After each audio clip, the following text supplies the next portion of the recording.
Okay, Algebra 1 fans, so today we're talking about what's called inverse variation. Yesterday we talked about direct variation, and what you just did, you just watched this Mythbusters, which is an example of direct variation when you're talking about gravity.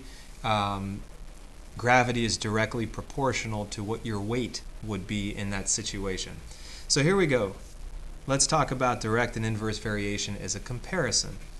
The idea of direct variation, we talked about this yesterday, is you divide your variables. Direct, divide.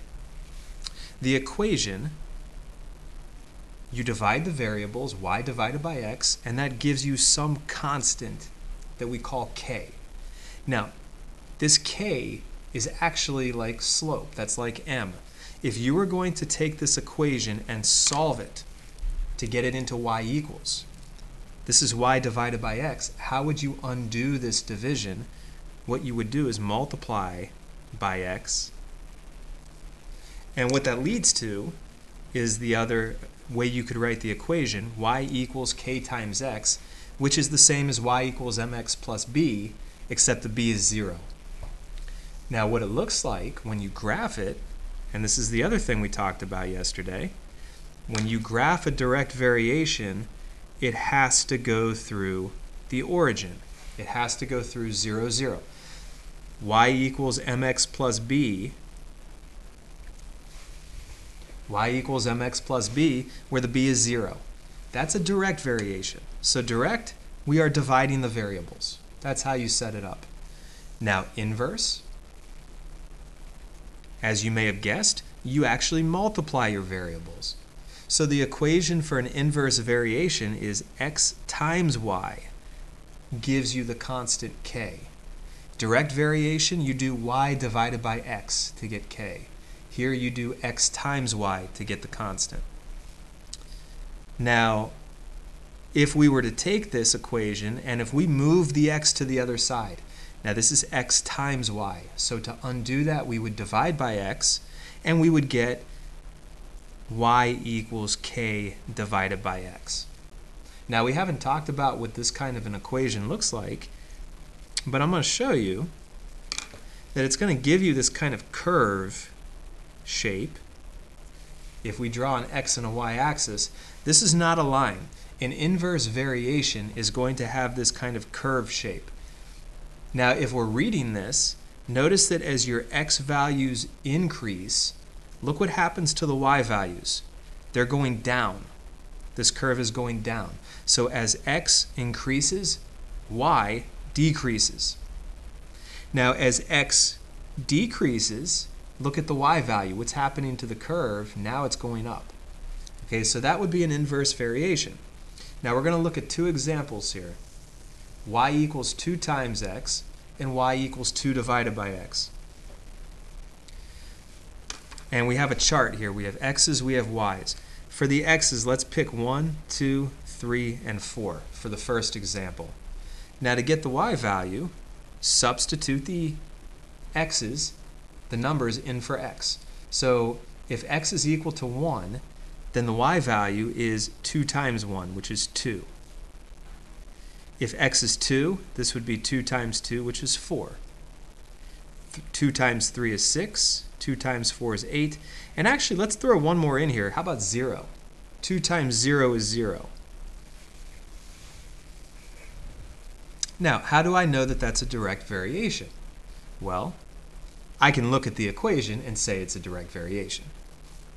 I could also take the calculator. I could go y equals, and I could say 2x, type in 2x, zoom, we'll go down to number 6, zoom 6, whoops. We graph it, look at that. The y-intercept is 0, it's a line that goes through 0, 0. That's a direct variation. The other way to test it is I can take y and divide by x. So we would get 2 divided by 1 is 2. 4 divided by 2, y divided by x, is 2. 6 divided by 3 is 2. 8 divided by 4 is 2. 0 divided by 0 is not 2.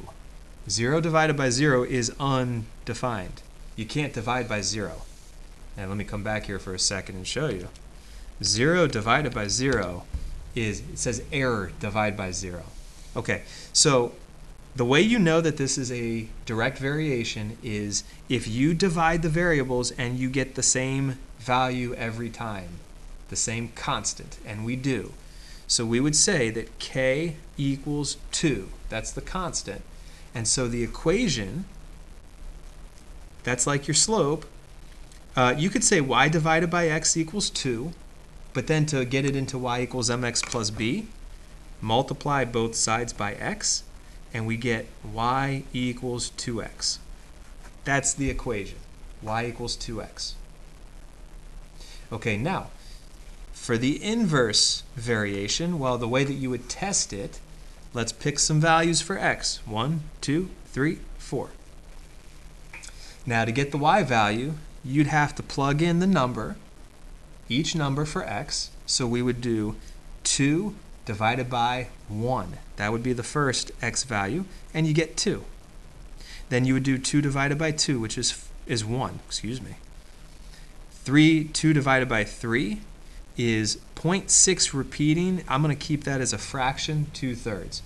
And then 2 divided by 4 is 1/2.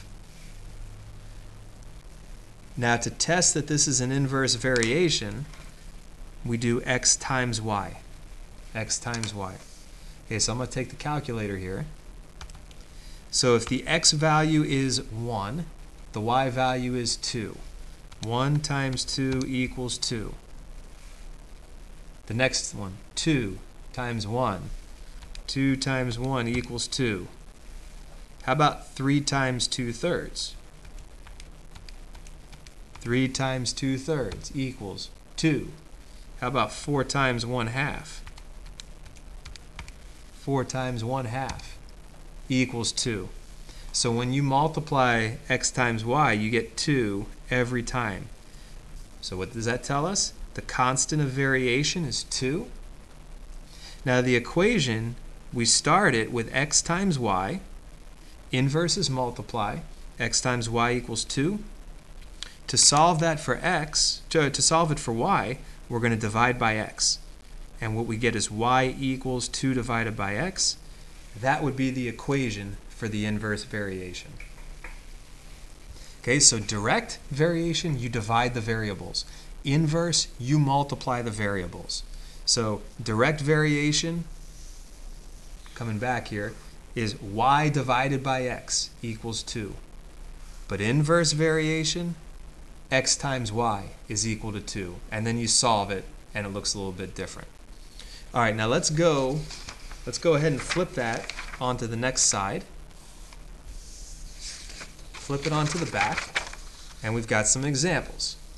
At the top here, it says direct or inverse variation.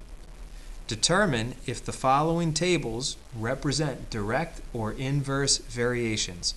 Find the constant of variation and write the equation that describes the relationship. So we have to test, basically. We have to test whether these are direct or inverse. If it's a direct variation, you'd have to divide the variables. So let me test it. Let me try y divided by x for number 5. Y divided by x. 16 divided by 1. That would give me 16. 8 divided by 2. That's 4. Oops. Those are different. That is not a direct variation. What about if we try to multiply them? X times y. 1 times 16, 16. 2 times 8, 16. 3.2 times 5, 16. 4 times 4, 16. All right, so the constant of variation is 16. This is inverse. That's an inverse. Constant of variation is 16.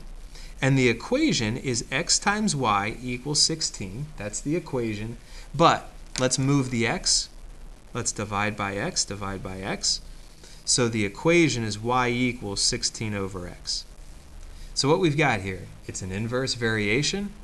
The constant of variation is 16. And the equation, y equals 16 over x. How about number 6? Actually, let's take number 8. Okay, we'll take number 8. We'll do 8.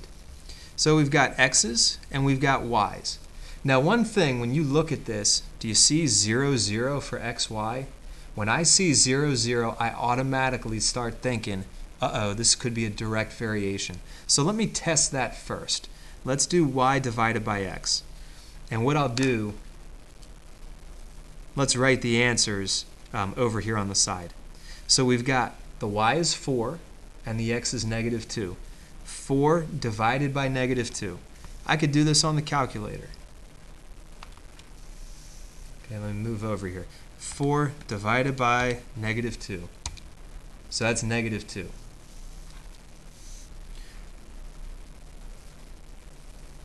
All right, actually, let's just write it down here.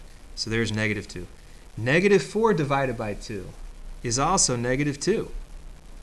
10 divided by negative 5 is also negative 2. Now 0 divided by 0 is special. That's the origin. That's undefined. Right? But this is a direct variation. That has to be direct. That has to be direct because you keep getting the same constant. All right, if you exclude 0, 0. But 0, 0 also tells us, wait a minute, that goes through the origin, that's a direct variation. Okay, so it's direct. The constant k is negative 2. The constant of variation. Now the equation, we start at y divided by x equals the constant of variation. Well, let's solve it for y. So y divided by x, to undo that, let's multiply by x. And what we'll get is y equals negative 2x, which is just like y equals mx plus b. Okay, so that's how you do that. Now you can try number 6 and number 7. See if those are inverse or direct.